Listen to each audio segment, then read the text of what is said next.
In Formula One, the details count. And when we talk about performance, sometimes it's exactly the hidden details that make the difference between a competitive car and one just okay. Ferrari knows this very well, and in the heat of the Bahraini desert, has put into action a package of upgrades that can mark the start of a new phase for the SF25. But attention, not everything was visible to the naked eye. While the eyes of the majority were turned to the floor and the diffuser, a subtle modification passed almost unnoticed until the renowned expert Giorgio Piola, in a flagrant right in the pit lane, revealed an aerodynamic piece strategically positioned next to the rear wing support arch. It is not a component designed to generate more aerodynamic load directly, but rather a part that seeks efficiency by redirecting the flow of hot air expelled through the large opening in the rear hood. This solution, according to the technicians, aims to create a diversion of air into the region between the main wing profile and the so-called beam wing, resulting in less turbulence and a cleaner flow line. In other words, Ferrari is trying to make the air work in its favour, with less resistance and better use of drag. All this, of course, without copying anyone, which draws attention in the current philosophy of Maranello, led by engineer Diego Tondi. This new piece has a curious shape.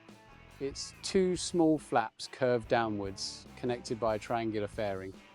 Modest at first glance, it can represent up to 1/10 of a second per lap, enough to make a difference in sharpened rankings like the one expected in Jeddah. The expectation now is to understand if the data collected in Bahrain are confirmed in Saudi Arabia, a track where aerodynamic efficiency and final speed are crucial. Ferrari, which shone with Lewis Hamilton in the sprint race of China, has yet to make it onto the podium in a Sunday GP this season.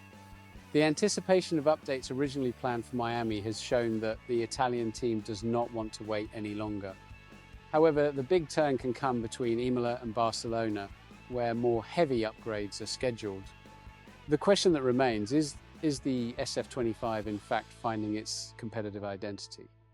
The new, less loaded rear wing profile also suggests that the team wants to better balance the car on high-speed tracks. With more downforce coming from the body, there is freedom to ease the wings and gain speed on the straights, exactly what Jeddah requires. Now it's time to wait for next weekend to understand if this technical line will really put Ferrari in the pace of the leaders. And do you think that this bold and creative approach of Ferrari can take them back to the top? Leave your opinion in the comments, and if you enjoy this kind of deep analysis of Formula One, already subscribe to the channel and activates the bell. Here, the race also takes place behind the scenes.